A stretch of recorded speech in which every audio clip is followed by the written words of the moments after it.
नमस्कार। आज हम इंदौर की एक कहानी पर थोड़ी गहराई से नजर डाल रहे हैं। ये कहानी हाल में इंटरनेट पर छाई हुई थी। जी, वो एक आलीशान बंगला जिसे लोग सोने का महल कह रहे हैं। हाँ बिल्कुल, उसका एक वीडियो वायरल हुआ, मतलब करोड़ों बार देखा गया और फिर अजीब बात है, हटा भी लिया गया। और ये मामला सिर्फ आप देखें तो दिखावे का नहीं है, ये जुड़ा है इंदौर के एक सरकारी ठेकेदार अनूप अग्रवाल से। अच्छा जी, और हमारे पास जो जानकारी है उसके हिसाब से दावा तो यही है कि घर में मतलब दीवारों से लेके स्विच और नल तक में 24 कैरेट सोने का इस्तेमाल हुआ है, शुद्ध सोना। बाप रे। तो चलिए आज इसी पर बात करते हैं, देखते हैं कि ये वायरल कहानी असल में है क्या, इसके पीछे क्या तथ्य हैं और लोगों ने राजनीतिक दलों ने इस पर कैसे रिएक्ट किया। जी, और इंदौर के लिहाज से भी इसका क्या मतलब है। कोशिश यही रहेगी कि हम बस तथ्यों को सामने रखें बिना किसी का पक्ष लिए। क्रिएटर है प्रियम सारस्वत। उन्होंने इंस्टाग्राम पर इस बंगले का एक वीडियो टूर डाला। हाँ, मैंने भी देखा था वो क्लिप। उसमें घर की भव्यता तो मतलब साफ दिख रही थी, सोने से सजी दीवारें, छतें। यहाँ तक कि जैसा आपने कहा, बिजली के स्विच भी। दावा यही था कि सब सोने के हैं और ये वीडियो तेजी से फैला। और वीडियो में जहां तक मुझे याद है, बंगले के मालिक अनूप अग्रवाल खुद भी नजर आ रहे थे। वो बता रहे थे कि हाँ, ये असली 24 कैरेट सोना है। अच्छा, मालिक खुद बता रहे थे। जी हाँ, ऐसा वीडियो में दिख रहा था। और सिर्फ सोना ही नहीं, घर में 10 बेडरूम है, एक गौशाला भी है। गौशाला घर में? हाँ, और डाइनिंग एरिया में फव्वारा, महंगी गाड़ियों का पूरा कलेक्शन। उसमें एक 1936 की विंटेज मर्सिडीज भी शामिल थी।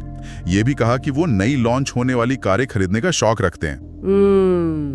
अग्रवाल ने वीडियो में अपनी थोड़ी पृष्ठभूमि भी बताई थी शायद। जी, बताया था कि कैसे एक जमाना था जब 25 लोगों का परिवार था और गुजारा सिर्फ एक पेट्रोल पंप की कमाई से होता था, जो मुश्किल था।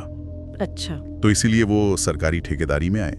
अब सड़कें, पुल, इमारतें बनाते हैं और शायद एक 300 कमरों का होटल भी बना रहे हैं। ये उनकी मतलब तरक्की की कहानी है, जैसा उन्होंने खुद बताया। लेकिन फिर ये सब वायरल होने के बाद मामला बिगड़ गया।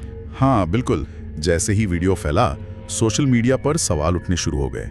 लोगों ने पूछना शुरू कर दिया कि भाई, हमारा टैक्स का पैसा कहाँ जा रहा है। हाँ, ये तो आम प्रतिक्रिया होती है ऐसे मामलों में। और कई लोगों ने तो बाकायदा इनकम टैक्स विभाग और ईडी मतलब प्रवर्तन निदेशालय से जांच की मांग कर डाली। कुछ मजेदार टिप्पणियां भी थी शायद गौशाला को लेकर। अरे हाँ, कुछ लोगों ने लिखा कि घर में गौशाला शायद ईडी की रेड से बचने के लिए बनाई गई हो। मजाक में ही सही, लेकिन ये दिखाता है कि लोगों के मन में शक कितना गहरा था।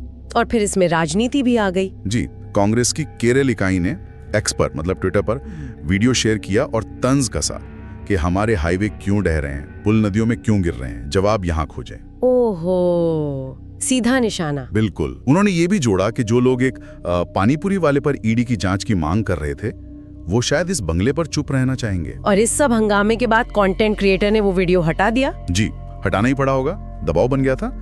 ये प्रतिक्रिया दिखाती है कि जब कोई व्यक्ति सरकारी ठेकों से जुड़ा हो तो उसकी संपत्ति का ऐसा प्रदर्शन कितनी तेजी से सार्वजनिक जांच के दायरे में आ जाता है। हाँ, पारदर्शिता और पैसे के स्रोत पर सवाल उठना तो लाजमी है, खासकर जब इतनी शानो शौकत दिखाई जा रही हो। बिल्कुल। और ये बात भी दिलचस्प है कि ये सब इंदौर में हुआ। इंदौर जो मध्य प्रदेश की कमर्शियल कैपिटल है, वहाँ वैसे भी लग्जरी रियल एस्टेट का बाजार तेजी से बढ़ रहा है। आपने सही पॉइंट पकड़ा। सूत्रों के अनुसार इंदौर में महंगी प्रॉपर्टीज की मांग बढ़ रही है। अच्छी लोकेशन, मॉडर्न सुविधाएं, डिजाइन, सुरक्षा, ये सब चीजें HNIs मतलब हाई नेटवर्थ इंडिविजुअल्स और निवेशकों को खींच रही हैं।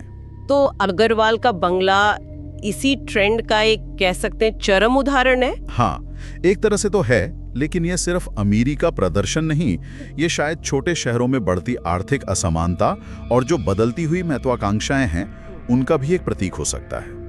ऐसे मामलों में ये चीजें साफ झलकती हैं। तो अगर हम पूरी बात को समेटें तो ये थी इंदौर के सोने के बंगले की कहानी, जैसा कि हमारे स्रोतों से पता चलता है। एक वीडियो वायरल हुआ। जी, एक असाधारण घर जिसके मालिक सरकारी ठेकों से जुड़े हैं, उनकी अपनी पृष्ठभूमि और फिर उस पर तीखी सार्वजनिक और राजनीतिक प्रतिक्रिया। बिल्कुल। और ये मामला दिखाता है कि कैसे व्यक्तिगत संपत्ति का प्रदर्शन, खासकर जब वो सरकारी तंत्र से किसी तरह जुड़ा हो, किस तरह के सामाजिक और नैतिक सवाल खड़े कर सकता है। हाँ, और पारदर्शिता की मांग, पैसे के स्रोत पर सवाल, ये सब इसी का हिस्सा बन जाते हैं। और अंत में ये सवाल हमें सोचने पे मजबूर करता है कि सार्वजनिक जीवन से जुड़े लोगों के लिए संपत्ति और सफलता के प्रदर्शन की नैतिक सीमा आखिर क्या होनी चाहिए। खासकर तब जब उनकी सफलता का ताना बाना कहीं न कहीं जनता के पैसे और सरकारी व्यवस्था से जुड़ा हुआ हो। इस पर सोचना जरूरी है।